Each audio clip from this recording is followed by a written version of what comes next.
영성에도 색깔이 있다라는 책이 있습니다. 베스트셀러고 이 책의 저자인 게리 토마스는 이 책에서 사람들이 하나님께 나아가는 9가지 방법이 있다 그렇게 분류를 합니다. 그 중에 하나가 자연주의자들입니다.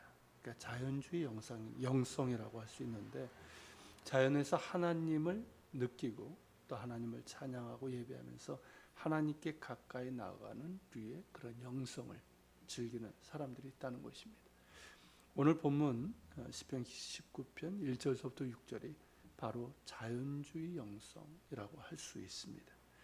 다윗은 자연 속에서 창조주 하나님을 찬양하고 있습니다. 1절만 보면 이렇죠. 하늘이 하나님의 영광을 선포하고 궁창이 그의 손으로 하신 일을 나타내는도다. 피조세계 이 자연이 하나님의 영광을 드러내고 있다는 것이죠. 우리가 눈을 들어 자연을 보면 어떻습니까? 우리 역시 하나님의 창조의 섭리를 볼 수 있습니다.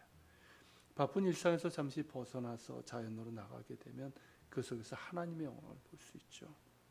1년 사계절이 그렇지만 봄이 되고 여름으로 이어지는 지금 이런 계절의 변화를 보면 참 감탄하게 되죠. 맞죠? 겨우내 죽은 것처럼 말라버렸던 그런 나무들에게서 꽃이 피고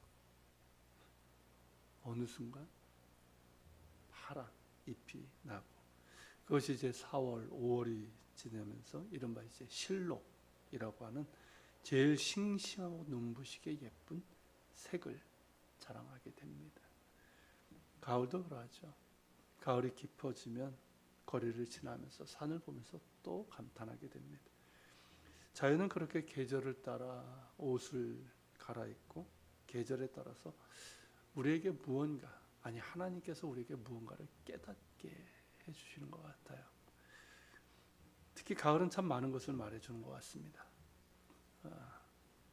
나이가 들어서 그런지 가을이 더 많은 것을 느끼게 해주는 것 같아요.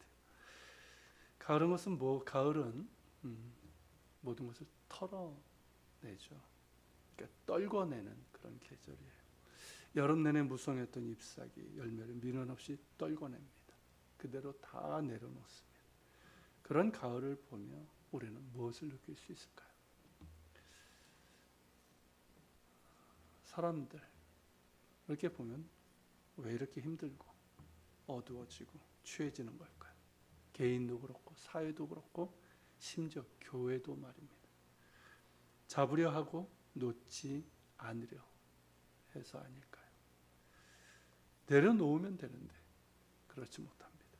내려놓으면 새로운 생명이 움트는 것인데 끝까지 잡으려고 하니까 취해지는 것이죠. 자연은 그렇게 그 자체가 하나님의 말씀인 것 같습니다. 이 자연 속에서 다윗처럼 창조주 하나님의 영광과 섭리를 찬양하게 되고, 자연을 통해서 우리는 우리에게 말씀하시는 하나님의 목소리를 듣게 됩니다. 자연을 나가서 우리가 하나님을 알고 하나님의 음성을 들을 수 있다면, 우리가 직접적으로 하나님을 알고 하나님의 음성을 들을 수 있는 방법은 역시 그분의 말씀에 있습니다. 그래서 다윗은 자연주의 영성에 이어서 말씀을 통해서 하나님께 가까이 나아가는 법에 대해서 또 노래하고 있습니다. 7절부터가 그러합니다. 자, 7절서부터 11절을 다시 한번 읽어볼까요? 여호와의 율법은 완전하여 영혼을 소송시키며 여호와의 증거는 확실하여 우둔한 자를 지혜롭게 하며 여호와의 교훈은 정직하여 마음을 기쁘게 하고 여호와의 계명은 순결하여 눈을 밝게 하도다. 여호와를 경외하는 도는 정결하여 영혼까지 이르고 여호와의 법도 진실하여 다 의로우니 금곧 많은 순금보다 더 선할 것이요 꿀과 성꿀보다 또 주의 종이 이것으로 경고를 받고 이것을 지킴으로 상이 크니이다. 아멘. 자, 다윗이 뭘 얘기하고 있습니까? 하나님의 말씀을 통해서 하나님을 알고 하나님을 신뢰하고 그분께서 원하시는 삶을 살아가게 되었음을 고백하고 있습니다. 하나님의 말씀이 자신의 영혼을 소성시키시고, 그러니까 소생케 한다는 거죠.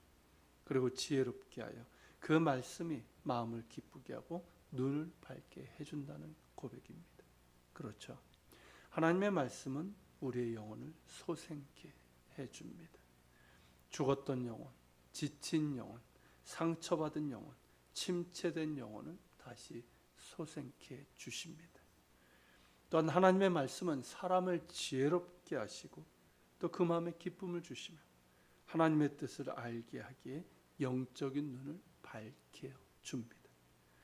그러기에 다윗은 10절에서 하나님의 말씀을 금 곧 많은 순금보다 더 사모할 것이요, 즉 많은 순금보다 훨씬 더 귀한 것이 하나님의 말씀이다 이 뜻이죠. 그리고 꿀과 송이꿀보다 더 달다라고 그렇게 말하고 있는 겁니다. 하나님의 말씀을 더욱 사모하는 자들 되시길 바랍니다. 그래서 하나님의 말씀이 어찌 그리 단지 꿀송이보다 더 단 단맛의 그 말씀의 맛을 알게 되는 우리 모두가 되기를 바랍니다. 이와 함께 다윗은 하나님을 알게 되었을 때 자신이 죄인이라는 사실을 깨닫게 된다는 것을 고백하고 있습니다. 12절 13절이 그 고백입니다. 12절을 먼저 보면 자기 허물을 능히 깨달을 자 누구리요, 나를 숨은 허물에서 벗어나게 하소서. 하나님의 말씀을 마음에 두고 그대로 살아가는 것을 통해서 하나님을 더 알아가고 더 가까워졌는데, 그러면서 자신이 깨닫게 되는 것은 뭘까요?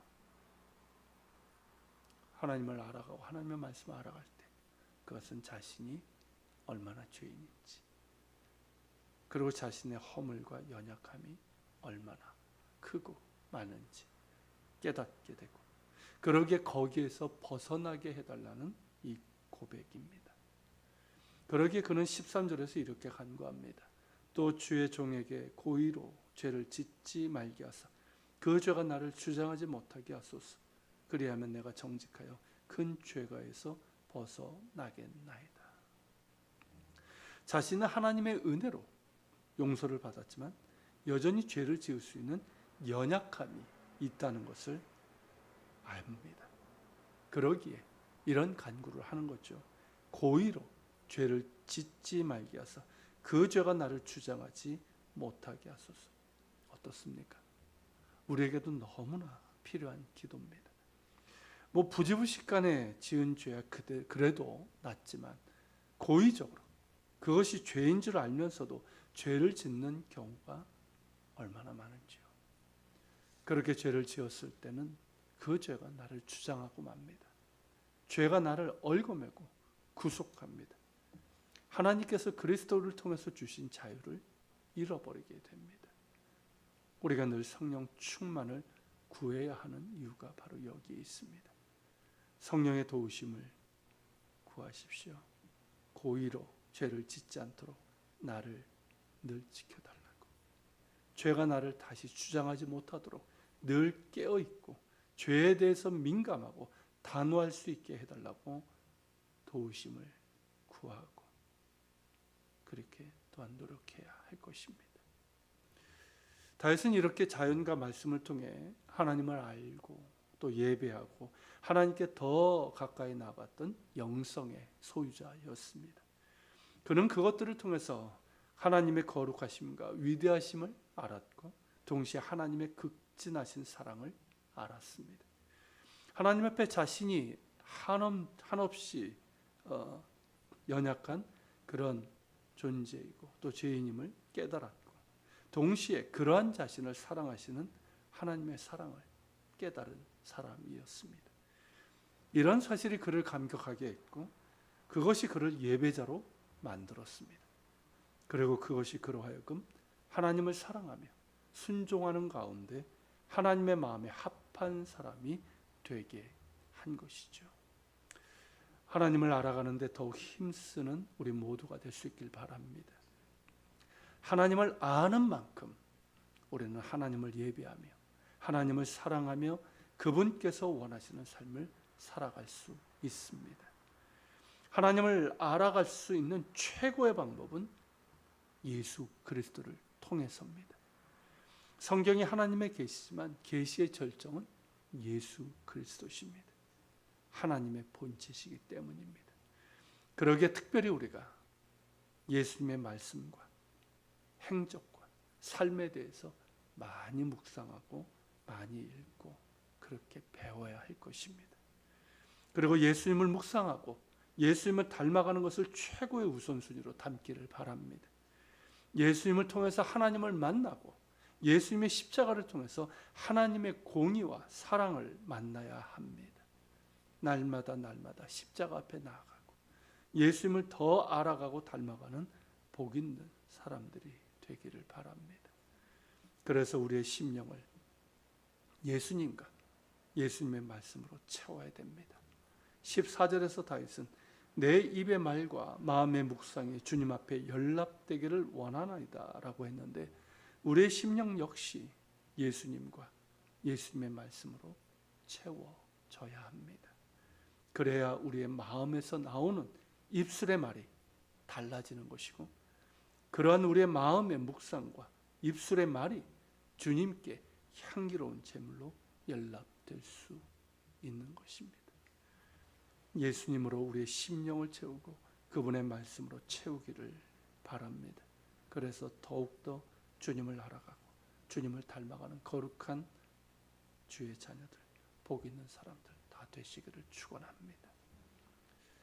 오늘 말씀을 기억하면서 기도합시다. 하나님, 다윗이 그런 것처럼 우리가 하나님 이 자연을 보면서 길가의 나무, 꽃 한 송이를 보면서 하늘의 새를 보면서 하나님의 창조와 그 섭리의 은혜를 보게 하여 주옵소서. 그리고 우리가 자연을 통해 하나님을 찬양하고 알아가는 저희도 되게 하옵소서. 그리고 말씀을 통해 하나님을 더 가까이, 하나님을 더 알고 하나님께 더 가까이 나아가길 원합니다. 말씀을 통해 하나님을 알고 또 내가 얼마나 연약한 허물투성이의 연약한 존재임을 깨닫게 하시고 그런 나를 사랑하신 하나님의 사랑도 알게 하옵소서. 하나님의 거룩하심을 알게 하시고 하나님의 공의와 사랑을 더욱더 알게 하여 주옵소서. 그리고 우리가 예수님을 더 알길 원합니다. 예수님으로 채워지길 원합니다. 예수님과 예수님의 말씀으로 채워져서 내 입의 말과 내 마음의 묵상이 주님 앞에 연락되기를 원합니다. 우리 같이 기도하며 주님 앞에 나갑시다.